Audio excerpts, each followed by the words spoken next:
Assalamualaikum warahmatullahi wabarakatuh. Halo teman-teman, kami dari kelompok 8 yang beranggotakan saya sendiri, Lolita Ina Priliani, Ananda Kartika, Sukma Fitrianingrum, akan mempresentasikan tentang mengenal Rasul-Rasul dan Khulafaur Rasyidin, membiasakan perilaku terpuji. Nah, di sini saya akan menyebutkan nama-nama Rasulullah: Muhammadun, Ahmadun, Hamidun, Mahmudun, Ahidun, Wahidun, Mahin, Hasirun, Akhibun, Toha, Yasin, Tohirun, Mutoharun, Toyibun, Sayyidun, Rasulun. Lalu ada Nabiun, Rasulur, Rahmati, Khaimun, Jami'un, Muktafin, Mukhafi. Ada Rasulul, Malahimi, Rasulur, Rohati, Kamilun, Iklilun, Mudasyirun, Muzamilun, Abdullahi, Habibullahi, Safiyullahi, Najiyullahi, Kalimullahi, Khatimul Anbiya'i, dan masih banyak lagi nama-nama Rasulullah. Nah, sekarang akan menjelaskan tentang nama-nama Rasul yang mendapatkan gelar Ulul Azmi. Yang pertama ada Nabi Nuh alaihi salam. Yang kedua ada Nabi Ibrahim alaihi salam. Yang ketiga ada Nabi Musa alaihi salam. Yang keempat ada Nabi Isa alaihi salam. Yang terakhir ada Nabi Muhammad sallallahu alaihi wasallam. Nah, saya akan menjelaskan yang pertama ada Nabi Nuh alaihi salam. Nabi Nuh alaihi salam adalah nabi yang menempati urutan ketiga dalam daftar nama 25 nabi. Beliau adalah keturunan yang ke-10 dari Nabi Adam alaihissalam. Nabi Nuh mempunyai ketabahan dan kesabaran dalam menyebarkan dan menyiarkan ajaran Allah Subhanahu wa Ta'ala. Nabi Nuh alaihissalam dikaruniai umur kurang lebih 900 tahun lamanya. Sekian lamanya beliau berdakwah, hanya sebagian kecil dari umatnya yang mau mengikutinya. Banyak dari umatnya yang mengingkarinya, termasuk istrinya dan anaknya yang bernama Ka'an. Dari sekian banyak umat yang mengingkari dan menghina Nabi Nuh alaihissalam, sampai-sampai ada yang berencana untuk membunuh Nabi Nuh alaihissalam. Setelah sekian lamanya berdakwah, hingga akhirnya beliau mendapatkan wahyu dari Allah Subhanahu wa Ta'ala untuk membuat perahu yang besar.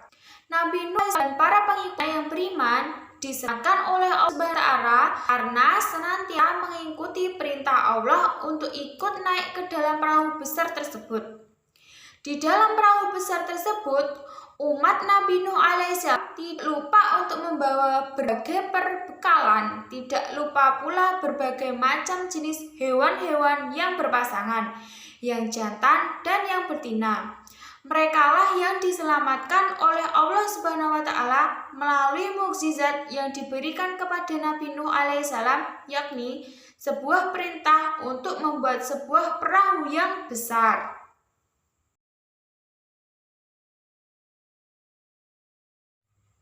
Yang kedua ada Nabi Ibrahim alaihissalam. Nabi Ibrahim ini adalah seorang putra dari Azar bin Nahur. Beliau merupakan keturunan dari Nabi Nuh. Ayahnya yang bernama Azar adalah seorang pembuat patung berhala yang sering dijadikan sesembahan oleh masyarakat sekitar pada waktu itu. Nabi Ibrahim pada waktu itu diutus di daerah negeri Irak, yang mana terkenal dengan penguasanya, seorang raja yang zalim dan suka memerintah dengan sewenang-wenangnya. Raja itu bernama Raja Namrud. Sebagai seorang Raja Namrud dan kaumnya mempunyai sesembahan sendiri. Mereka semua adalah kaum yang menyembah berhala. Sebagai seorang nabi dan rasul, Nabi Ibrahim mempunyai tugas untuk mengajak Raja Namrud dan kaumnya untuk kembali ke jalan yang benar. Salah satu usaha Nabi Ibrahim diantaranya adalah menghancurkan patung-patung berhala yang menjadi sesembahan Raja Namrud dan para pengikutnya. Hal ini dilakukan manakala Raja Namrud sedang pergi untuk mengadakan suatu upacara. Hingga akhirnya ketika mendapati semua patungnya berhala hancur, Raja Namrud memerintahkan untuk menangkap Nabi Ibrahim karena dialah yang pernah melarang mereka untuk menyembah patung-patung tersebut. Nabi Ibrahim pun ditangkap dan dijatuhi hukuman. Hukuman ini pun sangat berat, yakni dibakar hidup-hidup. Namun dengan kekuasaan Allah Subhanahu wa taala, Nabi Ibrahim alaihissalam tetap menjalani hukuman tersebut tetapi tidak merasakan panasnya api sedikit pun. Dan inilah yang menjadi mukjizat dari Nabi Ibrahim. Selain dari cerita, masih ada lagi suatu kelebihan yang diberikan kepada Nabi Ibrahim, yakni beliau adalah sebagai rasul yang ditunjuk oleh Allah Subhanahu wa taala untuk menjadi contoh dalam menjalankan ibadah kurban. Serta beliaulah yang meletakkan batu pertama kali untuk membangun Ka'bah beserta anaknya Nabi Ismail alaihi salam. Saya Ananda Kartika 183141079 akan melanjutkan penjelasan dari teman saya mengenai Rasul Ulul Azmi. Yang ketiga adalah Nabi Musa. Nabi Musa adalah putra dari Imran yang berasal dari keturunan Bani Israel yang dilahirkan di Mesir. Beliau lahir pada saat pemerintahan Raja Fir'aun. Pada waktu itu, Raja Fir'aun memerintahkan para prajuritnya untuk membunuh bayi laki-laki dari keturunan Bani Israel. Pada suatu ketika, ibunya mendengar perintah Raja Fir'aun. Ibu dari Nabi Musa merasa ketakutan. Ibunya pun menghanyutkan bayinya ke sungai Nil. Bayi itu ditemukan oleh istri Raja Fir'aun, kemudian dirawatlah bayi itu hingga dewasa.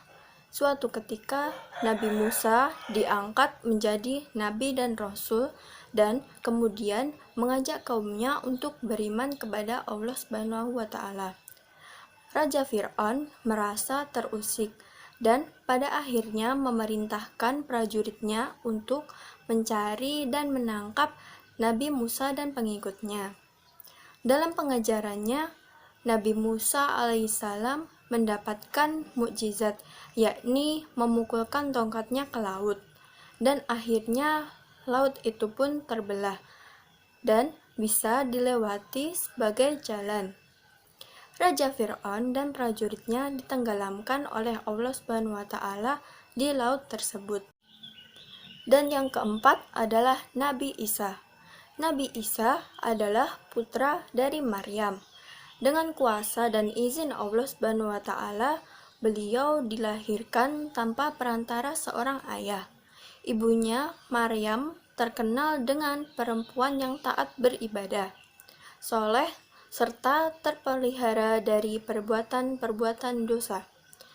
Peristiwa lahirnya Nabi Isa alaihissalam sebagai salah satu bukti tanda kepada umat manusia untuk percaya dan yakin atas kuasa Allah Subhanahu wa taala. Pada waktu itu, ada manusia yang percaya dan sebagian lagi ada yang tidak percaya. Bahkan sampai dituduh sebagai anak haram. Setelah beranjak dewasa, Nabi Isa alaihissalam diangkat menjadi rasul guna berdakwah dan mengajarkan tauhid kepada Allah Subhanahu wa taala. Sama dengan nabi-nabi yang bergelar ulul azmi lainnya, umatnya pun banyak yang mencaci dan menghinanya. Selanjutnya adalah Nabi Muhammad Shallallahu alaihi wasallam.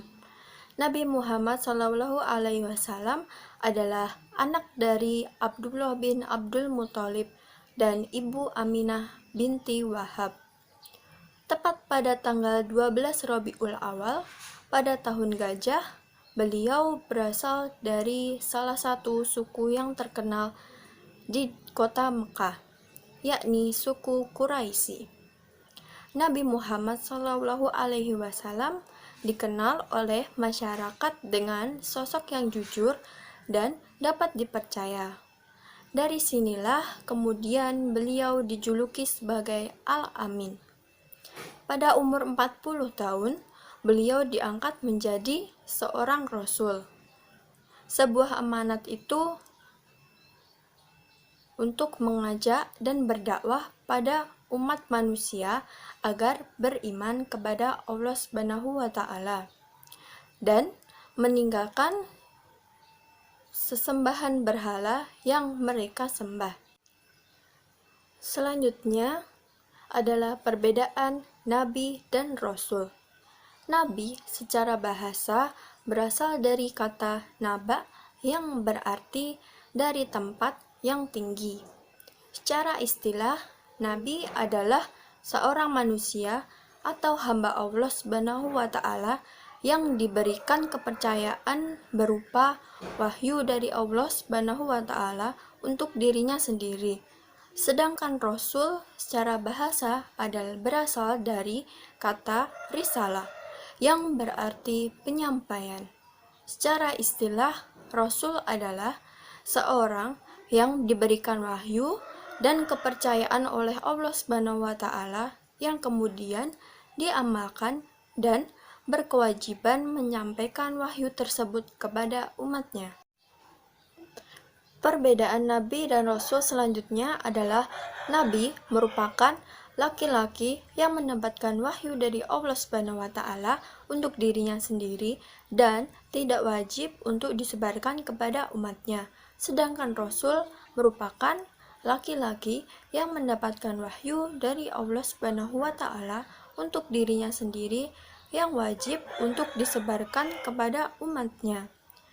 Nabi merupakan orang yang dipilih untuk mengamalkan syariat yang sudah ada sebelumnya. Sedangkan rasul, nabi yang membawa syariat baru. Selanjutnya, nabi diutus kepada kaum yang sudah beriman, sedangkan rasul diutus kepada kaum yang belum beriman atau kaum kafir. Nabi merupakan orang yang dipilih untuk mengamalkan syariat yang sudah ada sebelumnya.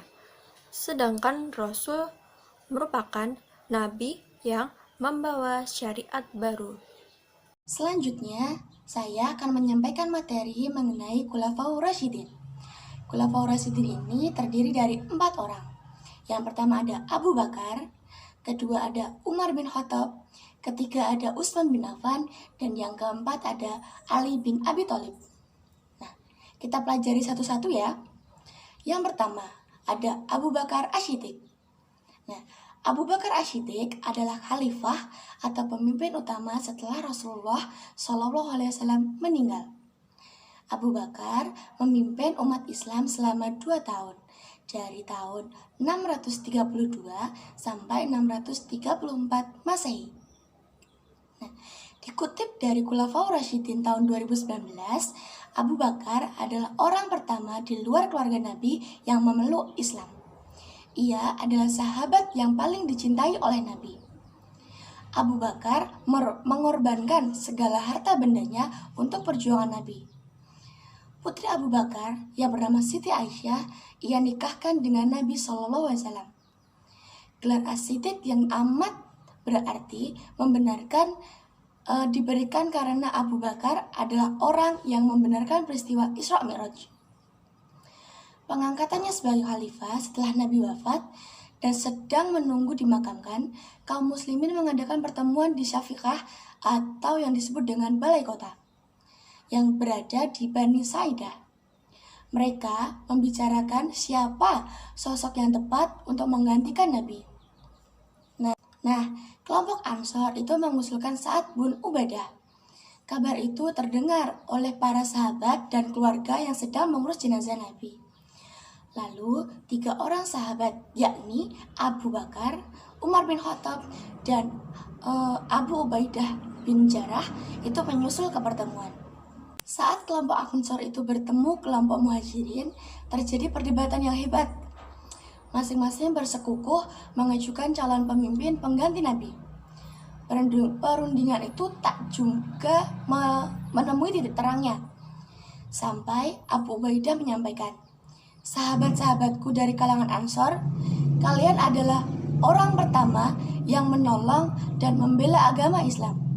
Oleh karena itu, janganlah kamu menjadi orang pertama yang memecah belah dan merusaknya," ujar Abu Ubaidah. Nah, apa sih alasan terpilihnya Abu Bakar? Abu Bakar terpilih karena yang pertama, ia adalah sahabat Nabi yang paling senior dan selalu dekat dengan Rasulullah, sehingga ia tahu bagaimana cara memimpin umat dan juga negara. Yang kedua, Abu Bakar memiliki sifat yang dermawan, sehingga kekayaannya yang dimiliki dapat digunakan untuk memperjuangkan umatnya.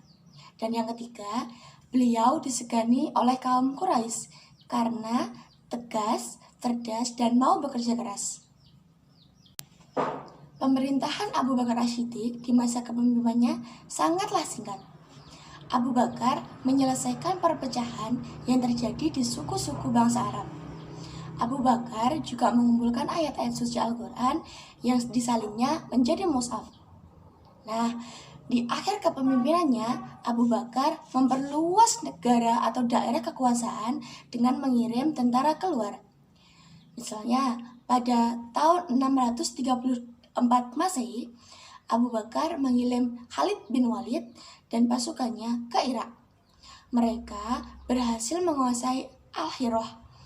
Ia juga mengirim ekspedisi ke Suriah di bawah pimpinan 4 panglima, yakni Abu Ubaidah bin Jarrah, Amr bin As, Yazid bin Abi Sufyan, serta Syurah. Lalu, keteladanan apa saja yang patut kita contoh dari Abu Bakar? Yang pertama, beliau adalah orang yang setia kawan. Abu Bakar memiliki sifat setia kawan kepada teman yang kesusahan. Sikap setia kawan ini bisa terlihat saat Nabi SAW hijrah dari Makkah ke Yastrib. Abu Bakar ini melakukan persiapan dengan membawa perbekalan dan menemani Rasulullah dalam perjalanan. Abu Bakar ini menemani Nabi saat bersembunyi di Gua Hira untuk menghindari kejaran orang-orang kafir Mekah. Nah, kisah ini juga terdapat dalam Al-Quran sesuai dengan firman Allah yang artinya, "Jika kamu tidak menolongnya, Muhammad, sesungguhnya Allah telah menolongnya," yaitu ketika orang-orang kafir mengusirnya dari Mekah. Sedangkan dia salah seorang dari 2 orang ketika keduanya berada dalam gua. Ketika itu, dia berkata kepada sahabatnya, "Jangan engkau bersedih, sesungguhnya Allah bersama kita." Quran Surat At-Taubah ayat 40. Yang kedua, Abu Bakar suka tolong-menolong. Abu Bakar memerdekakan budak yang disiksa tuannya karena memeluk Islam. Nah, yang ketiga, itu ada membenarkan ucapan Nabi Muhammad SAW. Abu Bakar adalah yang pertama kali percaya terjadinya Isra Mi'raj. Meski dia tidak pernah mendengar langsung dari Nabi Muhammad sendiri. Apalagi perjalanan ke langit yang dilakukan Nabi Muhammad dengan buruk itu tentu sukar dipercaya. Karena itu Abu Bakar mendapat gelar As-Siddiq, yaitu orang yang membenarkan apa yang dikatakan oleh Nabi.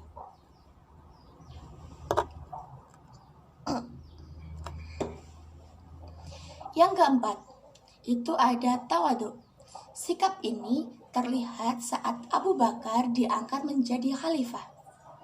Nah, dalam pidato politiknya, Abu Bakar menunjukkan ketawaduannya dengan menyampaikan bahwa dia bukan orang yang terbaik di antara orang-orang kala itu.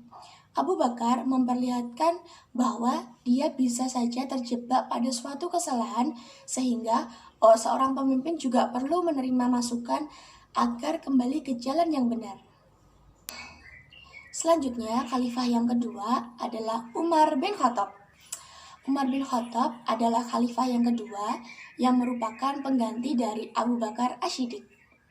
Umar bin Khattab ini memiliki nama lengkap Umar bin Abdul Uzan bin Robah bin Abdullah bin Qurt Razah bin Adil bin Ka'ab. Ayahnya bernama Khattab bin Naufal al-Quraisy. Umar bin Khattab berasal dari suku Quraisy dan berasal dari Bani Adi. Ia dijuluki Al-Faruq yang artinya adalah pembeda. Dia juga dijuluki singa padang pasir karena memiliki sifat tegas, pemberani, dan ditakuti oleh kawan maupun lawannya. Pada masa pemerintahannya, Khalifah Umar bin Khattab ini berhasil memperluas wilayah Islam antara lain ke Mesir, Babilonia, Iskandari, Palestina, Persia, dan yang lain sebagainya. Nah, beberapa kebijakan Umar bin Khattab dalam pemerintahan itu terdiri antara lain beliau mendirikan berbagai macam lembaga dan departemen seperti Departemen Pendidikan, Kehakiman, Keuangan, dan sebagainya. Membuat sarana komunikasi dan informasi, membuat peraturan gaji terhadap pegawai pemerintahan, membuat angkatan perang yang terkoordinir, dan masih banyak lagi. Umar bin Khattab ini meninggal pada usia 63 tahun setelah menjadi khalifah selama 10 tahun. Makamnya berada di sebelah makam dari Rasulullah. Keteladanan yang dapat kita ambil dari perilaku Umar bin Khattab itu antara lain adalah pemberani. Umar bin Khattab merupakan sosok yang sangat berani sampai pada suatu waktu Umar bin Khattab belum masuk Islam. Dakwah Islam dilakukan secara sembunyi-sembunyi. Dan setelah Umar bin Khattab masuk Islam, beliau dengan beraninya membentengi Rasulullah dari kaum Quraisy, sehingga dakwah Islam pun dimulai dilakukan dengan cara yang terang-terangan. Kedua, itu sederhana. Sosok Umar bin Khattab ini adalah sosok pemimpin yang sangat tepat untuk kita teladani karena sikap sederhananya. Meskipun beliau sudah menjadi pemimpin, namun hidup beliau dan keluarga masih tetap sederhana. Ketiga, adil. Umar bin Khattab bersikap proporsional. Beliau seorang pemimpin, namun tetap adil terhadap rakyat dan juga keluarganya. Jika keluarganya bersalah, beliau telah tetap menghukumnya sebagaimana jika rakyatnya bersalah. Keempat, tegas.